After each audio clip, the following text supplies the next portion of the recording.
Olá, queridos amigos do GPEC, Grêmio Espírita Perseverança e Caridade. Estamos aqui mais um domingo à tarde para darmos continuidade ao nosso estudo do Evangelho. Eu sou Michele, trabalhadora dessa instituição, e hoje vamos dar sequência ao capítulo 10. Bem-aventurados os que são misericordiosos, o sacrifício mais agradável a Deus, que é o item 7 e 8 do capítulo 10. Bom, primeiro nós vamos começar, antes de iniciarmos a nossa tarde, com a prece. Vamos fechar os olhos, quem assim o desejar, elevando os nossos pensamentos ao alto, sintonizando com o Mestre Jesus e com os benfeitores espirituais que tão amorosamente coordenam os trabalhos dessa tarde no plano maior.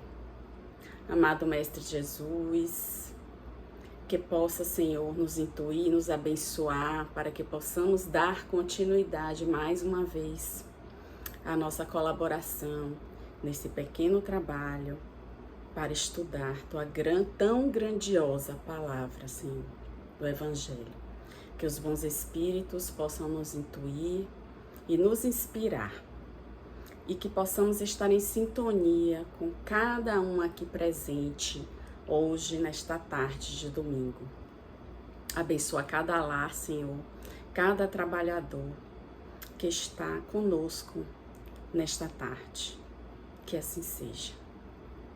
Bem, meus irmãos, vamos então iniciar a leitura do nosso texto, que começa com Mateus, capítulo 5, versículo 23 e 24.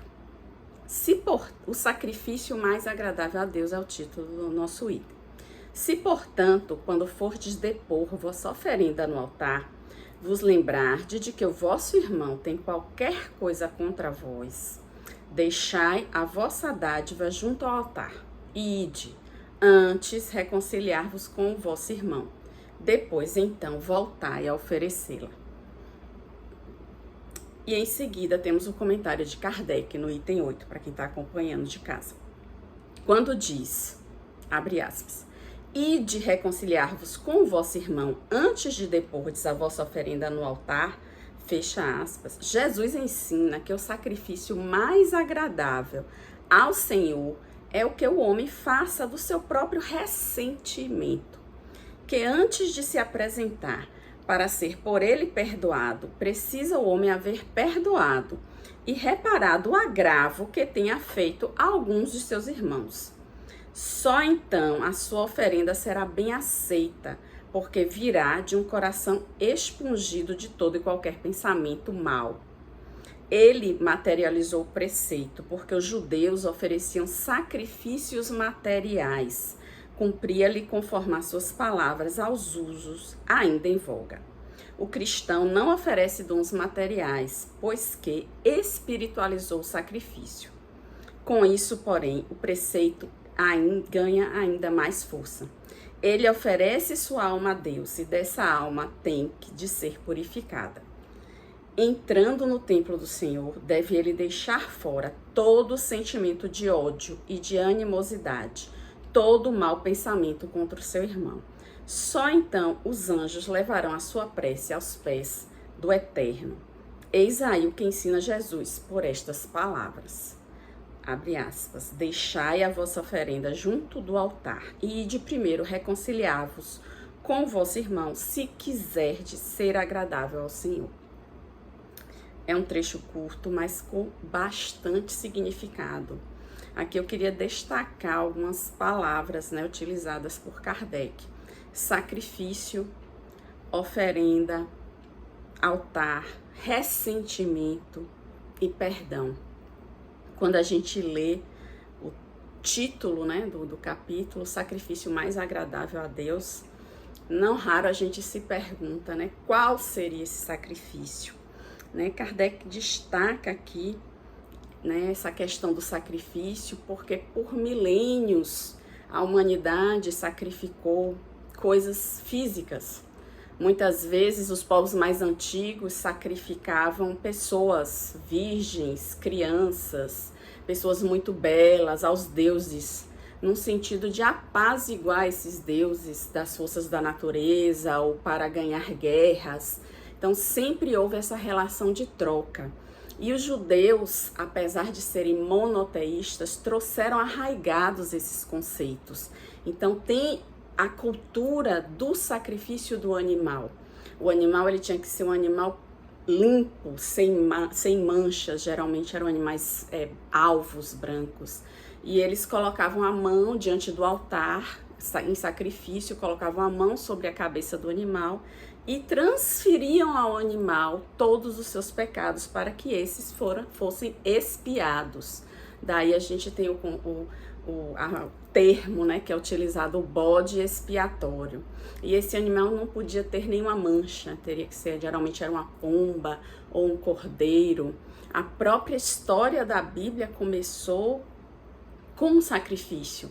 Caim matou Abel, por quê? Porque ao ofertar o sacrifício a Deus, Caim, que cultivava frutos, né, que era um agricultor, ele dá os frutos que sobram do que ele come. Enquanto que Abel, que era um pastor de ovelha, oferece as ovelhas mais gordas, mais bonitas ao Senhor. E Deus se orgulha de Abel. E Caim, por conta disso, acaba matando o irmão. Ainda temos o sacrifício, né, que Abraão queria doar, fazer o sacrifício do seu próprio filho, Isaque. Então, ao caminho do holocausto, Isaque pergunta ao pai, onde está o holocausto? Onde está o holocausto? E ele próprio seria o holocausto. E Abraão responde, Deus proverá. Quando então, realmente, ao entorno, surge um cordeiro e acaba sendo oferecido no lugar do seu próprio filho. Então, ao longo de milênios, nós cultivamos essa cultura, entre aspas, né? Dessa negociação com Deus, dessas oferendas com Deus. Mas Jesus, mais uma vez, vai além da lei mosaica e nos traz uma nova proposta do que devemos realmente sacrificar diante do altar. E até mais longe, o que seria esse altar, senão a nossa própria consciência? Então, aqui nessa passagem, Kardec propõe, né, que Jesus está, na verdade, querendo que nós sacrifiquemos o nosso ressentimento. Ou seja, se a gente tiver alguma coisa contra alguém, então que a gente realmente procure limpar. Então, ao invés de sacrificar animais sem manchas, que a gente possa oferecer diante do altar a Jesus um coração sem manchas, que nós possamos primeiro nos reconciliar com o nosso irmão, com aquilo que o nosso irmão fez que nos magoou, com o nosso adversário, né? Que nós possamos entender por quê? Porque nós também não somos perfeitos. Então, muitas vezes, o que nos incomoda no nosso irmão, no nosso adversário, naquela pessoa que tanto nos magoou, são coisas que nós trazemos carregadas em nós mesmos, porque se não me incomoda, é algo que não tem ressonância em mim. Se ressoou em mim, é porque eu também faço parte disso. Não podemos nos esquecer, muitas vezes, que nós trazemos uma história anterior. Então, se aquele irmão nutre aquela rixa, aquela advertência, aquele desamor por nós, por mais que nós procuremos fazer o bem a ele, é porque algo nele o intui de que alguma coisa existiu ali naquela nossa história. Então, nós não podemos agradar a todos, porque nós não somos apenas essa existência. Trazemos experiências de outras existências. Então, muitas vezes, aquele irmão que, por vezes, não conseguimos ter aquela empatia, né? Não conseguimos ter aquele relacionamento, não raro no próprio seio familiar, não conseguimos nutrir um relacionamento harmonioso, são aqueles irmãos que nós trazemos aquela história anterior, né? Como dizemos sempre, né? Aprendemos sempre na doutrina espírita, não existem vítimas e não existem algozes. Eu não sou melhor e não sou pior do que ninguém. Então, muitas vezes me é fácil dizer assim, eu perdoo, desde que ele não se aproxime de mim. Então, será que realmente está perdoando se eu não sou testado, se eu não me aproximo, se eu não convivo? Simplesmente eu perdoo? Não, eu deixei de lado, eu coloquei ali numa caixinha. E é isso que Kardec nos traz aqui. Não adianta eu ir cheia de caixinhas, cheia de ressentimentos, querer que Jesus me perdoe, né? Querer que estar em comunhão com Cristo. Se neste momento eu ainda não sou capaz de perdoar e de me relacionar com esse irmão, pelo menos que eu consiga colocá-lo em minhas orações. Porque o fato de você orar, de você mentalizar coisas boas para aquela pessoa, se mesmo que você ainda não seja capaz de se aproximar, mas que você deseje o bem, já é um passo, já é uma evolução, né? Então é isso que Kardec nos traz aqui quando ele diz: só então a sua oferenda será bem aceita, porque virá de um coração expungido de todo e qualquer pensamento mau. Então, tentar se livrar daquele pensamento mau em relação ao seu irmão. Por quê? Porque ele também é um filho de Deus, porque ele também está acolhido por Jesus. Você não é melhor e não é pior que ele, né? Um exercício que nós podemos fazer. Vamos imaginar esse irmão também sendo acolhido por Jesus. Então, nós não somos melhores nem piores. Porque que eu tenho o direito de estar nessa posição e o meu irmão não tem? Então, eu queria trazer aqui, né, um trechinho de um texto de Joana, que diz assim, sobre o perdão. Sim, deves perdoar. Perdoar e esquecer a ofensa que te colheu de surpresa, quase dilacerando a tua paz. Afinal, o teu opositor não desejou ferir-te realmente. E se o fez com essa intenção, perdoa-o ainda. Perdoa-o com maior dose de compaixão e amor. De Joana. Ele deve estar enfermo, credor, portanto, da misericórdia do perdão. Ante a tua aflição, talvez ele sorria. A insanidade se apresenta em face múltipla. E uma delas é a impiedade, outra o sarcasmo, podendo revertir-se de aspectos muito diversos. Quando te ofendeu deliberadamente, conduzindo o teu nome e o teu caráter ao descrédito, em verdade ele se desacreditou dele mesmo. Continuas o que és e não o que ele disse ao teu respeito. Perdoa, portanto, seja o que for e a quem for.